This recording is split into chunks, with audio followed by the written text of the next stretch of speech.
मनुष्य हा भूतलावरील असा प्राणी आहे की जो आपणास आवश्यक असलेल्या गोष्टी इतरांना सांगू शकतो, परंतु मुख्य प्राणी पशुपक्षी यांना मनुष्याप्रमाणे बोलता येत नसल्याने ते मुकाटपणे आपले जीवन जगत असतात. अशा मुख्या प्राण्यांना तहान भूक लागत असते. या पशुपक्ष्यांना पाण्याची चाऱ्याची सोय व्हावी यासाठी सोलापुरातील जनसेवा फाउंडेशनने गेल्या 11 वर्षापासून सोलापूर शहर जिल्ह्यात पक्ष्यांना पाणी पिण्यासाठी मातीची खास भांडी कुंभाराकडून तयार करून नागरिकांना दरवर्षी मोफत देत आहेत, जेणेकरून तहानलेल्या मुक्या प्राण्यांना पशुपक्ष्यांना पाण्याची चाऱ्याची सोय होईल. पशुपक्ष्यांसाठी चिमणी पाखरांसाठी जनतेने आपल्या घराच्या गॅलरीत, परसबागेत, गच्चीवर, घरासमोर, दुकानासमोर मुक्या प्राण्यांना पिण्यासाठी मोठी भांडी ठेवण्यासाठी मोफत भांडी वाटप करण्यात येत आहे. तरी नागरिकांनी याचा लाभ घ्यावा असं आवाहन जनसेवा फाउंडेशनचे अध्यक्ष गणेश प्रकाश वाडेकर यांनी केलंय. जनसेवा फाउंडेशनचे सदस्य आकाश शर्मा, जयश्री वाडेकर, उपाध्यक्ष मयूर वाडेकर, सचिव विजय अंजिखाने आणि अन्य सदस्य या मुख्य चिमणी पाखरांसाठी,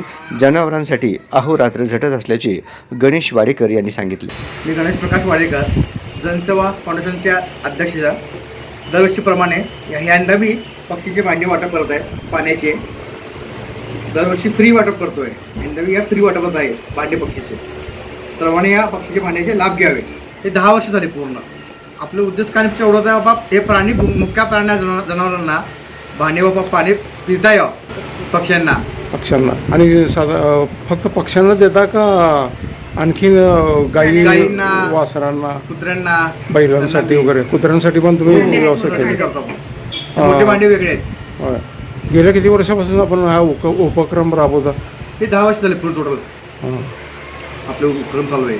हे जनसेवा फाउंडेशनमध्ये साधारणतः किती सदस्य आहेत तुम्ही?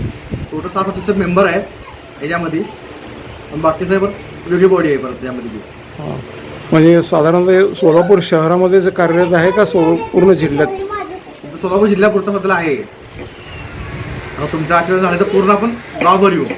म्हणजे साधारणतः तुम्हाला महाराष्ट्रभर ही चळवळ राबवायची आहे? हां. आणि ह्याच्यामध्ये कोणाकोणाची मदत घेतो आपण?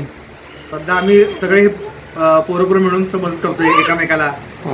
चला हे काय कम पडलं का निर्णय घेण्याचं आपण बघतो.